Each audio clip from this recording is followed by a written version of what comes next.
Welcome back. Double header around here that when I bring on people I like a whole lot, and we don't just have to talk about one thing, we can talk about everything. This guy has covered the Houston Oilers back in the day, and he was my pipeline to all things Oilers back in the 80s when I was a huge fan and into the early 90s. He has since become a friend, and they've lost football, got football back. We lost football, got football back, but at heart, he's a Houston Colt 45, an Astro fan. He's covered the National Football League for the Houston Chronicle for 4 decades. You can find him out on Twitter at McClain_on_NFL, and as well as the Houston Chronicle. The General, John McClain, joins us again from Houston, and I'll tell you what, you're bringing the Astro ball up here, and it's hard to have you on and not talk about Lamar Jackson and talk about 9 wins in a row in Houston, but I did call you originally to talk about Sig Mejdal and about Mike Elias because everyone here is really intrigued to that, and I know how much you love baseball, John. I do. I'm a big Astros fan going back to the first game in 1962, and both of those guys played key roles in rebuilding the Astros through the draft, through trades to get picks, through trades to get young players. You know, Jeff Luhnow has done an outstanding job here, but it's not all him. As you know, Nestor, a general manager, if he doesn't have good scouts and personnel people and analysts and analytics people under him, he's not going to succeed. And the Astros staff is very highly thought of. And they knew once they started winning and they struck a formula about the way they rebuilt and they won the World Series. This year they lost to the Red Sox who won the World Series. And the Astros should be good for quite a while. And both of those guys did tremendous jobs, and they knew once you get success, you're going to lose your best people. So I know people here wish them the very best. It's quite an undertaking, of course. And I'll tell you this, just like with the Browns, football is so much better when the Browns are winning some games, and baseball is a lot better when you have a storied franchise like the Orioles that is good and competitive and not the dregs of the league. John, give it to me straight from your end, because look, you're on the front end of the NFL. You know the owners, you know the general managers. You've always had some special information, whether it was Kubiak or whether it's O'Brien. You're wired to this team. You're not wired to the Astros. You're just a fan who is wired to people who might be wired, obviously, through our industry and knowing what's going on. But I know what a passionate, you reach in your pocket, you pull your credit card, you spend money on baseball. I mean, you go out there with your wife, you buy tickets, you travel. I've seen you Camden Yards here. From your perspective, from a fan, and knowing how bad it was and what they were doing during the process and trying to understand it, and quite frankly, on your end, on the football side, the Texans are still trying to figure out how to win, right? I mean, we're all trying. There's only one team that wins every year. But on the baseball side, from your fan side, how difficult was that patience part of buying into something that maybe you didn't even understand, right? Well, they were terrible. They seemed like they were perennially lost 100 games. The Oriole fans can sympathize with that, and they were the worst team in the league, and they got rid of a lot of players who were popular. Now, they were not a winning organization like they are now, but they got rid of some guys that the fans liked for minor leaguers they never heard of. And, that's very frustrating for the fans. And Houston never been through that. Houston had never won World Series like the Marlins and then turn around and had a fire sale to get rid of the expensive players for guys who might or might not make it. And when Jim Crane bought the team and they hired Jeff Luhnow, and he went through a couple of managers and he hired A.J. Hinch, and they told us, be patient, we have a plan. People just kind of yawned and said, we'll believe it when we see it. And then, getting Carlos Correa and Lance McCullers Jr. in the same draft was very shrewd. You got to have an owner who buys in and will spend money. If he's got to spend extra money to keep a kid from going to college after he's committed to sign a contract, and you may have to overpay him in the slot, and you have to know how to arrange the money. But first and foremost, you have to give them the money to operate with the way they should. And Jim Crane came here and he bought the team from Drake McClain, and people were very skeptical. They knew he's a college baseball player, a big fan, a great golfer, but they didn't know anything about him as a baseball guy, and he stayed out of it. And now he's incredibly popular. And that's what comes with winning. But he gave them the resources to do what needed to be done.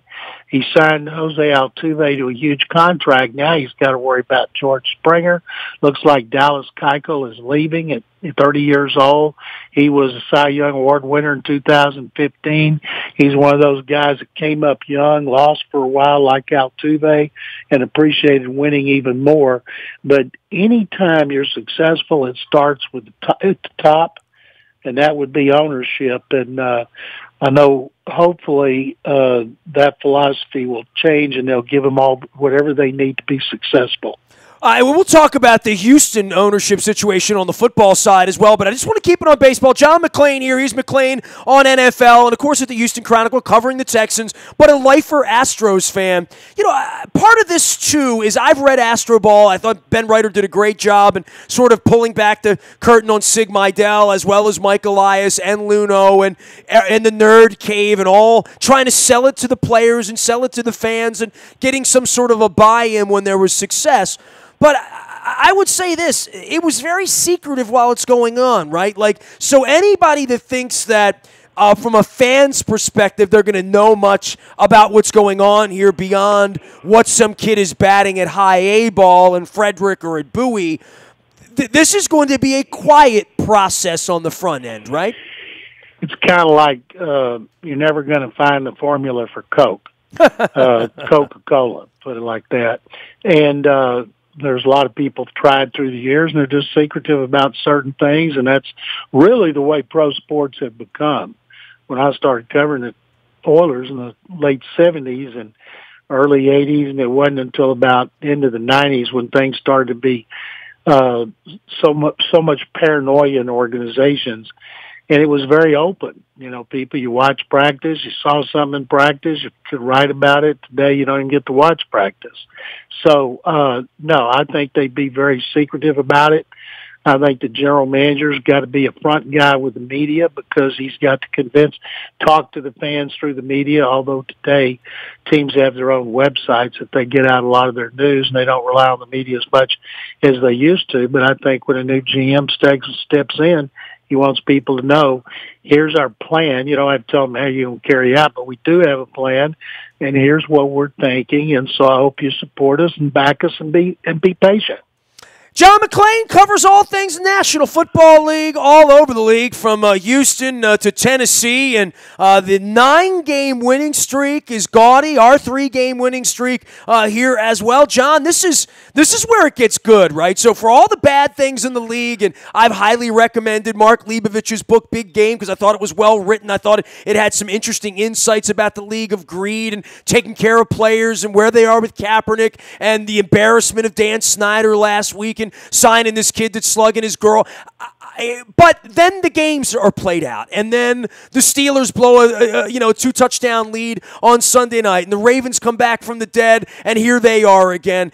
Great stories and bad stories, but three-quarter poll right now in places like Houston and Baltimore. It's on right now. People think they can play good football and play into January, and there's real excitement here with something that is a little bit of a copy of what Deshaun Watson attempted to do last year, which is a rookie trying to lead a team into the playoffs. And it's such a horrible start for the Texans this year. I follow you on Twitter. You were down on this football team in September. Everybody was, right? Everybody was down on them. They lost. They were 4-12 last year. We understood 23 players on injured reserve, including 13 starters, most of their key players, including Watson and Watt. And so people understood that, but then they started 0-3. They lost by 7 at Indy. No shame in that. But then they lost by 3 at Tennessee to Blaine Gabbert, and that's when we just killed them. And then they lost at home by 5 to the Giants. Now, Eli Manning played great.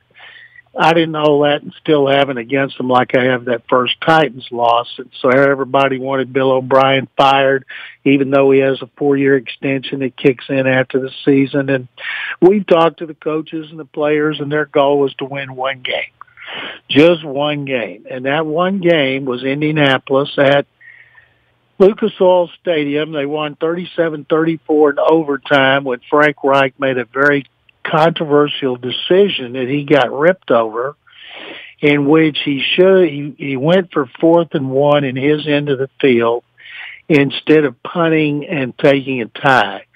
And the Texans broke it up. Watson made 2 big plays, field goal kick this time that ran out in overtime.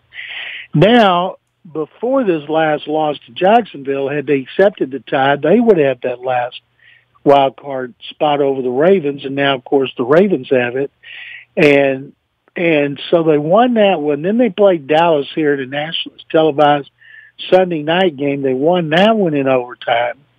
And Watson suffered a partially collapsed lung, broken rib, and a bruised sternum, but he didn't miss any games. But when they won the next one over Buffalo, they were 3-3.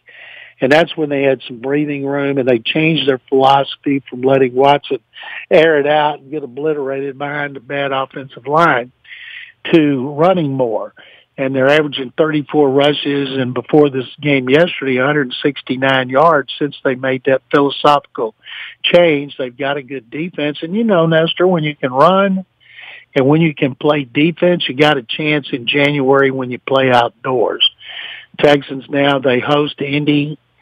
They've got a 3-game lead in the AFC South. If they beat Indy and Tennessee is stunned by Jacksonville, as the Colts were, they could clinch this weekend. But then they got at the Jets, at Philly, and they close here against the Jaguars. None of those teams has a winning record. So the schedule is set up well.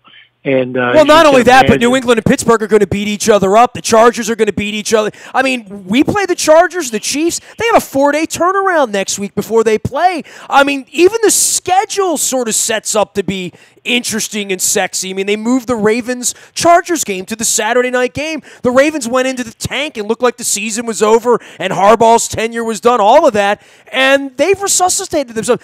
Every one of these games, whether it's Rams and Chiefs showing up on a crazy Monday night or the Steelers and the Chargers, it feels like they've really, sort of tapped into something good this year after all the bad that happened last year. All these quarterbacks are standing late in the year, too. That's good for the league, too.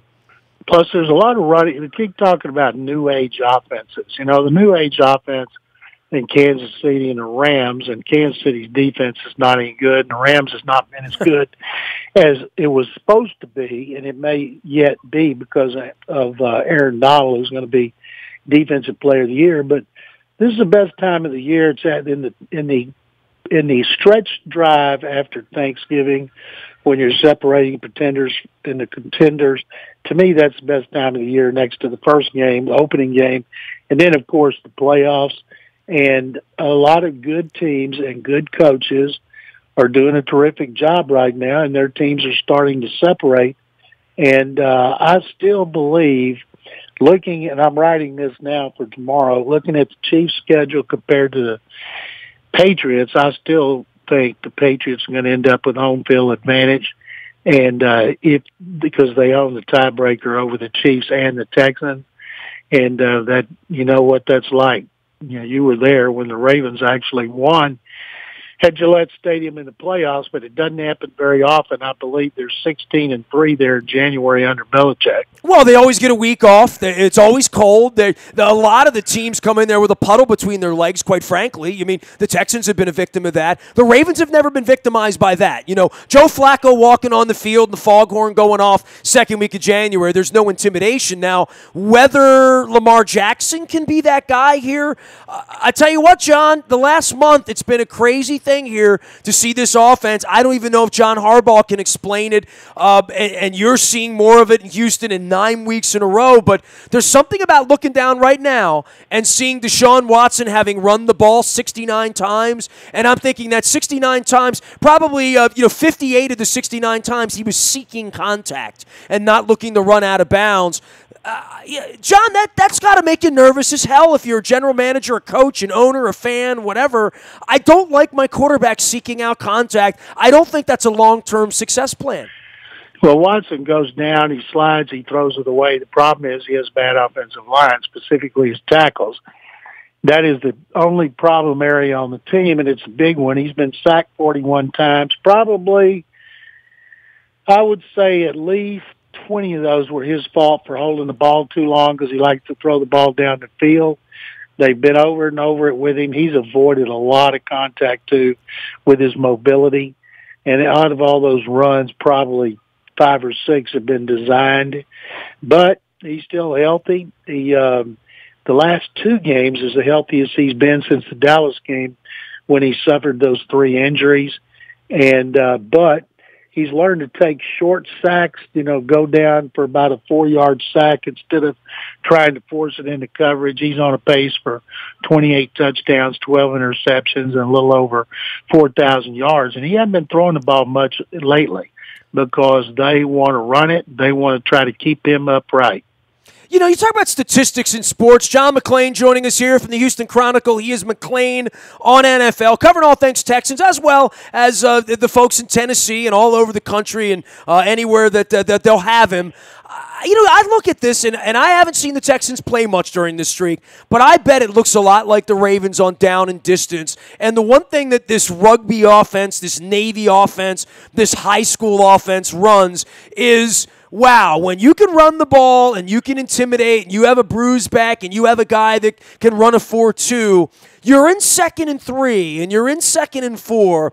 And from Sig Meidel's world, the blackjack, when you're getting dealt that hand, when you're sitting in 2nd and 4 and 2nd and 3, you're going to keep the ball, you're going to move the chains, but the big play thing still has to be there. And you guys have wide receivers that make that possible and an offensive line that doesn't make that possible. But at some point, the big play is what the league has been built around traditionally, and we see so many 30, 40, 50-yard pass interference calls that affect games that are free yards in a lot of cases. I don't know how sustainable this running thing is, but I know over 3 weeks here, everybody wants more of it against Kansas City for the Ravens this week. Well, the difference is the Ravens, you got a quarterback who runs, and the Texans are trying to cut back, and they've cut way back on how much Watson runs lately. He stands in the pocket. He throws a lot of passes. He has, in the last 5 games, 11 touchdowns, 2 interceptions. In the last 3 games at home, they're averaging winning by 34-16, and he has 8 touchdowns and no interceptions. So considering he played so long with a partially collapsed lung and a broken rib, I am amazed that he's been as effective as he has been. But the idea is to run with Lamar Miller and Alfred Blue, mix in Watson every once in a while when he sees that he can make a run for a first down. But that's the difference in the 2 teams. You got a rookie quarterback running all over the place, and the Texans have a second-year quarterback trying to throw. Well, I'll tell you what, John, if things work out, I'll be on Westheimer at some point the 1st or 2nd week of January. We got a long way to go and a short time to get there as the Ravens go to Kansas City and out to Carson and play in the soccer stadium. Always good to catch up with you. I'm glad I made some time. I'm glad your team's on fire here and making things interesting for you. And certainly it's been a month. I've been trying to track you down to talk some baseball and some Astros as the winter meetings get going here this week. We'll see where Manny Machado and Bryce Harper sign, right?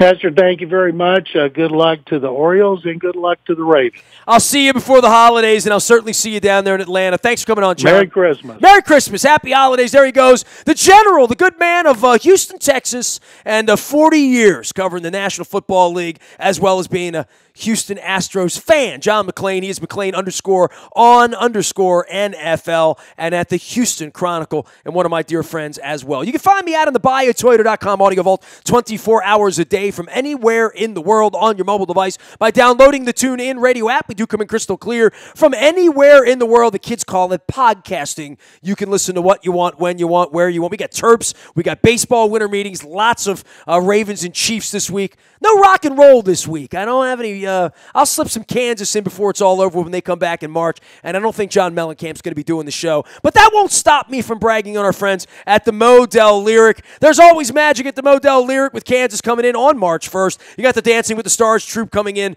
on January 10th. Joe Bonamassa going to strum the guitar on March 15th as well. Learn more at modell-lyric.com. Also, our friends at Curio, the holistic wellness and spa and cannabis education. They're just south of Timonium Road on York Road. If you see the Curio sign, stop in and be curious and learn more about all they have to offer there. You can also learn more at CurioWellness.com. I am Nestor. Nasty at WNST.net finds me. Facebook, Twitter, LinkedIn, Snapchat, Instagram, streaming live on our Facebook as well as our YouTube WNSTV channel. And if the Orioles hire a manager, you're going to get that first on the WNST Tech Service. That's all brought to you by Coons Ford of Security Boulevard. Dennis Kolatzos will be here on Thursday getting you ready for the Chiefs and Lamar Jackson. Mr. Jackson, if you're nasty, headed off to Kansas City. I am Nestor. We are WNST.net, AM 1570 and WNST Towson, Baltimore. And we never stop talking Baltimore sports.